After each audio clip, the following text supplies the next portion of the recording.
بسم الله الرحمن الرحيم، والصلاة والسلام على رسول الله وعلى آله وأصحابه وأتباعه إلى يوم الدين.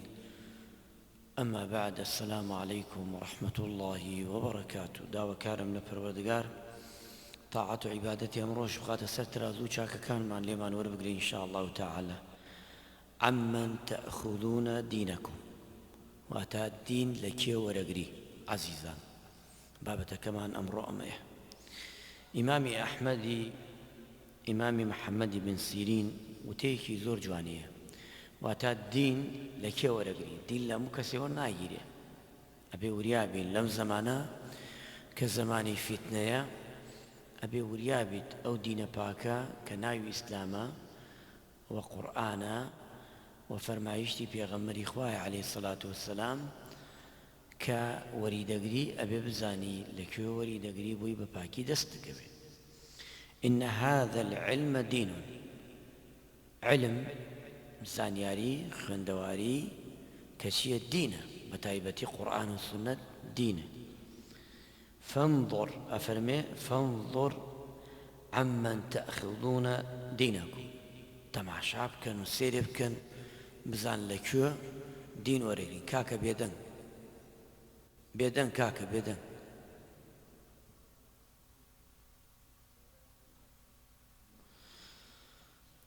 کەواتە تۆ لە کێ دین وەرەگری؟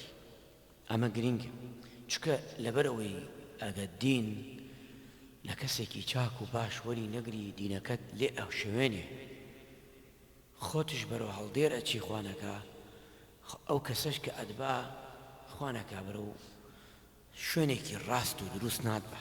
بۆی ئەم پیاوە عەزیزە فەرمێ محەممەد بن سیرین ئەفەرمێ تەماشا بکە دینەکە لەکێ وەرەگری. خوای پەروەردگارش لە قورئانە ئاماژەی پێ کردووە، ئەفەرمێ أعوذ بالله من الشيطان الرجيم فاسألوا أهل الذكر. ذکر مەبەستی لێرە نییە کە یادی خواکە سبحان الله والحمد لله ولا إله إلا الله. فاسألوا أهل الذكر إن كنتم لا تعلمون. ئەگەر نەتانزانی لە ئەهلی ذکر بپرسن، یعنی لە ئەهلی علم، خاوەنی زانستێکی پاک و دروست ڕاست. ئەمە لەم کەسە بپرسە، چونکە خوای پەروەردگار هەر لە قورئانە فەرمێ قل هل يستوي الذين يعلمون والذين لا يعلمون. ئایا ئەوانەی زانای ڕاستەقینن و علم و زانستیانەیە وەک ئەوەیە کە نیەتی؟ نەخێر.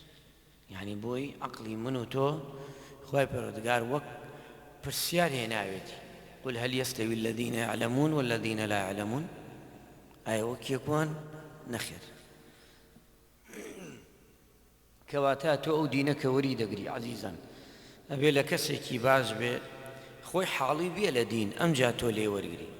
سەلەم زەمانە ناشکری خوانەوێ خۆی لە حاڵی لە دین نەبووە، هەرچی بێ وەرێگرێ و فڕێدا. من لە زۆر جار لە تۆڕە کۆمەڵایەتەکان شتە بینم، یعنی ئەڵێم هەر شتێ وەرێگرێ و یەکسەر بڵاوێکاتەوە. بۆیە ئەبێ بزانی ئەو شتەی کە تۆ بڵاوێکەیتەوە ئایا حەدیثەیە دژی؟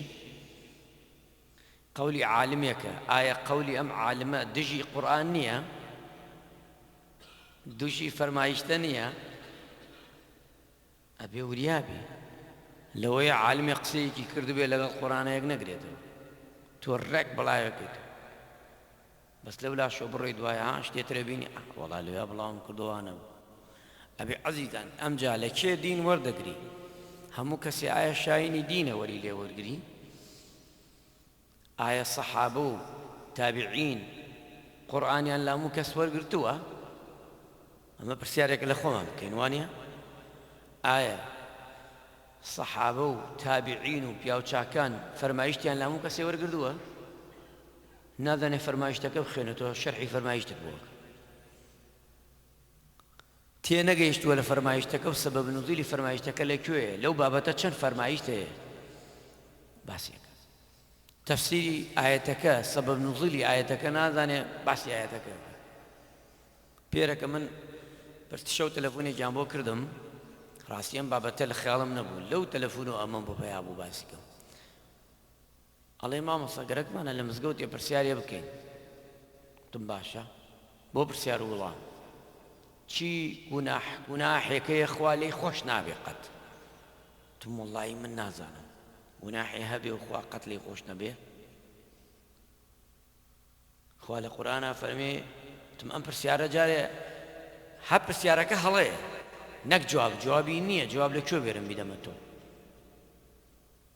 ئەی ئەوە نیە شرک و ئەوە فڵان. وتم براک کابرای موشریک هەموو مشتێکە لە جەهەنەما نییە. مشریکێک لە جەهەنەمایە کە بزانێ شرکە، سەتاسەد خۆی ئەزانێ شرکە و وەعەن قەسدەیکا ئەمە لە جەهەنەمایە. بەس کابرایەکی داما و نەکبەت فەقیری هیچ نازانێ، فەقیر ئەیکا و نازانێ شرکە و ئێمەش ئیقامە حوجەمان نەکردووە لەسەری، ئەمە عوذری هەیە لای خۆ. هەندێک شتێ ئەبێت تۆ ڕوونی کەیتۆتی وایە مامۆستاوتم قوربان ئەو پرسیارە مەکە هەڵەیە، بڵێ کام گوناح لای خوا زۆر گەورەیە، ئەوە بکە باشتر. لەبەر ئەوەی شتەکان ئەبێ چوان پرسیارەکان بەهەڵە نەچێ جوابەکەشی باڵا بێ، خەڵک ڕابکە لە دینەکە. بۆیە وریابی بۆیە ئیمامی عومەرە فەرمێ مەوت ئەلف عابد قائم الليل، هەزار کەسێکی کە عیبادەت بۆ خوا بکە عابد بێ زاهد بێ، ئەفەرمێ هەزار کەس بمرێ بە شەو نوێژی بکە و ڕۆژ بە ڕۆژوو بێ ئەهوەن من المەوت العالمی، یعنی ئەهوەنترە لە عالمێکی دانا و حەکیم بەس بە مانای عالم بمرێ، یعنی یەک عالم هەزارەکە بمرێ لە تاکە عالمێ باشترە. ئەفەرمی عالم بەصیر بحلال الله وحرامه، چکە على عالمە حەڵاڵ و حرام و لێجێ ئاگاتەوە. بەڵام ئەوانە عابدن بۆ خۆیان عیبادەتەکە.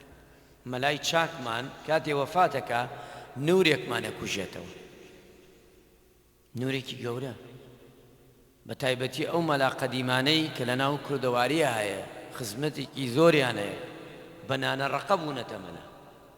ئەوانە مەلان بە مانای کەریمە مامۆستای ئاینی، ئەوانە لە نەبوونی هاوردیانە تێرە، نەک ئەمڕۆ کوتوپڕێک ئەبێتە مەلا. ئەمە نا، قەت 100 ساڵتری ماوە بگێتە ئەو مامۆستایە لە خاوەنی تەجروبە لە هەموو شتەکانی تر. کەواتە ئەبێت تۆ بزانی ئەو دینەت کە وەردەگری لە کەسێک خۆی بڵێ بە فلتەری مەلایەتیا ڕۆیشتە بێ، تەواوی کردبێ، ئینشاءالله تەعالا تۆش لەوێ وەردەگری.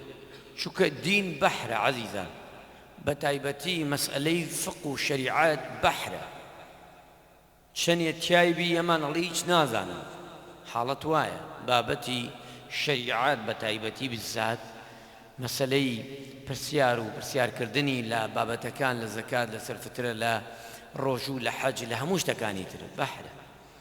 خوای پەروەردگاریش ئەم دینەوا داناوە وەک سەفینەیە، ئەو ئیمامە عەزیزانەی ناوردووە بۆچی ناردوویسە کابرا نازانێ، ئەڵێ چی فەقیرە، ئەڵێ ئەگەر دین یەک دینە بۆ یەک ئیمامی نییە، هی دینەری یەک دینە، بەس خوا چوار ئیمامی بۆ ناردووین ئەم چوارە ئەستێرەی ئەم ئومەتە بۆی ڕێگاکانمان ڕوونتر بکاتەوە، ئاسانتر بکاتەوە. ئێستا ئەگەر گشتمان لەسەر مەذهەبی شافعی بین ئەبێ یەک عومرە نەکەین و یەک حەج نەکەین، بێ حلیکە بزان چۆن حلیکە. ئەڵێ دەستت بدا لە ئافرەت دەست نێشتەشکێ، یەکی ئەتوانێت تەواف بکە و دەستی بەر دەستی ئافرەتێ نەکەوێ، چی بکەین؟ یعنی حەج نەکەین، عومرە نەکەین؟ ئێوە چینە سەر مەذهەبی ئیمام ئەبوو حەنیفە ئەڵێن ئەوە لەمسە بە مانای دەستنوێژ نییە، بە مانای بچیت لای خێزانت. کەواتە ئەم دینە ئەمانە هاتوونە بۆ ڕەحمەت، ئەمانە ڕەحمەتن، بەس من ئەگەر تێنەگەیم بیکەمە عەزاب بۆ خۆم و بە خەڵک، ئەمە نەکبەتیە، نەکبەتەکە لێرێ. بۆی ئەوان هاتوونە ڕێگان ئاسان کردو. هەرێک یەکێکیان لە بۆ نمونە لە زەمانێ ژیاون. ئێستا زەمانی 26 زۆر جیاوازە لە ساڵانی هەشتاکان. قسە بۆ تۆکەم، بە گوێرەی ئەم زەمانە قسە بۆ مەلایەکی ساڵی 90ەکان نان نەبووە، نان بۆ بیخۆن، هەشتاکان کیلۆ شەکەر کیلۆ 80,000 بووە، 90,000. قسەکردنی ئەو کاتە زۆر جیاوازترە لە قسەی ئێستا. بۆ ئەو زەمانە هەرچی ئەگونجێ ئەو مامۆستا عەزیزە ئەو بانگخوازە ئەوە باز دەکات، بۆ ئێستاش ئێستا باز دەکات. بۆیە فەرمێ ئیمامی سوفیانی ثەوریە فەرمێ ئینەما یەطلب الحەدیثە، واتە حەدیث وەردەگرین، دەخوێنین، فێردەبین، فەرمایشتی پێغەمبەر صلی الله علیه وسلم جێبەجێی دەکەین، سونەتەکانی پێغەمبەر خەینە سەرسەرمان. بۆ چییە؟ لەبەری تەقوای خوای پێ بکەین، لەبەری لە خوا نێزگۆین، خۆشەڕەدنۆکی پێ ناکەین. کاکەوە نییە پێغەمبەرە فەرمێ، کاکەوە نییە پێغەمبەرە فەرمێ. حەدیث ناتۆ بۆ ئەم بابەتە، حەدیث ئاتووە. ئێستا قورئان بۆ چێ خوێنین ئێمە؟ بۆی نێزک بینەوە لە خوا، وانە؟ بۆی ئەجر پاداشتمان دەستکەوێت. ئەی فەرمایید بۆچی؟ نەفسی قورئانە، بۆی نێزک بینەوە لە خوا. وما آتاكم الرسول فخذوه، وانێ؟ ئەوەی لە پێغەمبەرەوە هاتووە، بۆچی وەرێگرین؟ بۆی خوا لێمان ڕازی. خوای پەروەردگار ئەمری کردووە شوێن کەوتی پێغەمبەر بین عەلەیهی سەڵات وەسەلام. قل إن كنتم تحبون الله ورسول، ئەگە خوا و پێغەمبەرتان خۆش گەرە چی بکەین؟ ئیتباعی پێغەمبەر بن صلی الله عليه وسلم. یعنی ئایەتەکان حەدیثەکان وەک ئەم وتە جوانەی سوفیانی ثەوریش تەفسیری ئەو حەدیث و ئایەتانەمان بۆکە، ئەڵێ لەبەرەوەی حەدیثە خوێنین بۆی لە خواوە نێزگۆ بین. جا تۆ ئەگەر حەدیثێ بخوێنی بۆ شەڕەدنۆک، وەڵا لە خواوە دوورەکەویتەوە، حەدیث نییە، حەدیث نییە. ئەوە تۆ بۆ ئەوەی خوێنی خۆت پێی بەرزکەیتەوە. پێغەمبەری خوا فەرمی عەلەیهی سەڵات وەسەلام هەر کەسێ قورئان و حەدیث بخوێنێ بۆ ئەوەی مناقەشە و مجادلەی پێ بکە، با جێی خۆی حازر بکە لاگری دۆزەخ. چی هەڕەشەیە، چەندێ خەتەرە، با جێی خۆی حازر کە لاگری دۆزەخ. چونکە دین ناتووە من بڵێم لەم ئایەتا وای فەرموو، تۆ بڵێ لەو ئایەتا نەعوذ بالله، یعنی ئایەتێکی تەواو نییە. یعنی چی؟ یان بڵێم پێغەمبەر وای وتووە، تۆ بڵێ پێغەمبەر وای وتووە، نەعوذ بالله، یعنی پێغەمبەر لێرە نەیپێکاوە. قسەکان واتێتەوە، خەتەرە. بۆی ئەم پیاوە عەزیزە ئەفەرمێ لەبەر ئەوەی کە ئێمە حەدیث و سونەت ئەخوێنین بۆ تێگەیشتن و نێزەکردن لە خوای گەورە. ئەبوو عوسمانی نەیسابووری یەکێکە لەو محەدثینی حەدیث کە ئەفەرمێ من أمر السنة على نفسي قولا وفعلا ونطق بالحكمة. أفرمي للسنة دا كهاتوا كإنسان ككاته سنة كان باس أكيب وخلق أبي بكي قول وفعلي لقلا به. قول كوتن، فعل كردار حالتك هەوڵدەی ئەو کارە بتوانی لای کەم خۆت جێبەجێ کردبێ کە بە نەچێت. ونطق بالحكمة، ئەلێرا خەڵکی مسلمان ئەمڕۆ کەمێ لاوازین. قورئانمانەیە، سونەتمانەیە، بەڵام حیکمەت بەکار بێنە. حیکمەت بەکار بێنە لەگەڵ قورئان و سونەت. چونکە ئەگە حیکمەتی لەگەڵا نەبوو خەڵک تیاچێ، بە هەموو قورئانی لەبەر بێ، بە هەموو فەرمایشتی لەبەر بێ. ئەگەر حیکمەتی لەگەڵا نەبێ قیمەتی نییە. ادعو إلى سبيل ربك بشي بالحكمة والموعظة الحسنة. ها حكمتي خستوتا بيشي شي خوي پروردگار بحكمت، يعني كاتي كسيتي برسيارك اللي يكا پلمك لجواب دانوي تيبقى ليقشتي بجواني دراسي بك دوايا وبجواني جوابي برا. ومن أمر الهوى على نفسه قولا ونطقا وفعلا نطق بالبدعة، لأن الله يقول وإن تطيعوا تهتدوا.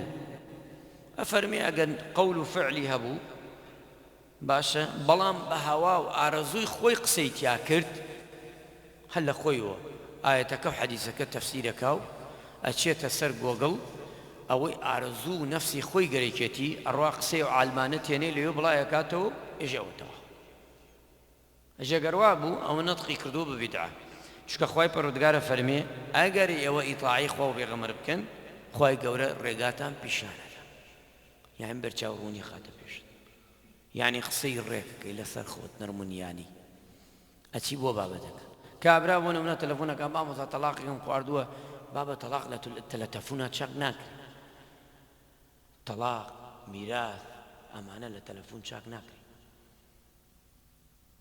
قەت تەلەفۆن مەکەن بۆ مامۆستایەک بکەرێکتە بە تەلەفۆنیە تەلاقێ احترام مەیە هەر مامۆستایەکەش تەلاق و میراث و ئەمانەی بە تەلەفۆن جواو داوە من احترام مەیە من ئەو ڕێیە وەرناگرم قەت ئەو ڕێیە وەرناگرم وا فێر بووم لە مامۆستاکانی خۆمەوە تەلاقت خواردووە فەرموو بێ دانیشە ژنەکەت بێنە دانیشە لێتە پرسم لە ژنەکەتە پرسم بزان قسەی تۆ بزان ئەو بزان مخالەفەت هەیە هەبێ سێ جا لێ بپرسی نەک یەکجا بزان قسەی یەکەمی وەک دووەمە دووەم وەک سێمە بزان ئایا ڕاستەکە خۆ ناوێت قسەی پیاوەکە وەرگری قسە ژنەکەش وەرگری ئەمە تەلاقە لە نێوانی ژن و پێرە پیاوێکە ئەمە بابەتی حەڵاڵ و حرامە ئەگە تۆ بڵێ حەڵاڵە ئەمشەو بچێتە لای حرام بێ و زینا نووترێ گوناحەکەی لای تۆیە وەک ئەوەی خۆت زینات کردبێ ومە شتێوەنە ئاسان نییە تۆ یەکتێ بەڵێ بەڵێ قوربان بچۆ ئاسایە و تەبیعیەوە یا میراث خۆشکەیدا ناوە لایە مامۆستا ئەوەنێ خۆشکە موتی گردنت ئازیا و ببیەوە نەچی نەوەڵڵا گەرێ گشتی بێ دانیشە بێ بزان چیتەیە گشتی بە قەڵەم بە دەفتەر بنووسرێ کێ ماوە کێ نەماوە میمکی ماوە خوشکی ماوە باوک دایی گشتی ئەمانە دانرێ جوان تەیگەرێک بە دڵ و بە ڕوح و بە گیان بڵێ گردن ئازا بێ براکەم نابێ بێژە گردنش ئازا بێ پارەکە بدەی دەست خۆیەوە خۆی دوای بیتێرێ بێژە ئام براکەم من نامەیە بۆ تۆ نەک لێرەوە لفی بکە ئەمری خوا عەزیزان ئەبێ وریابیت خوای گەورە ڕەحمان لێ بکە و عاقبەت خێرمان بکە و لەشمان ساغ بکە آمين آمين والحمد لله رب العالمين وصلى الله على محمد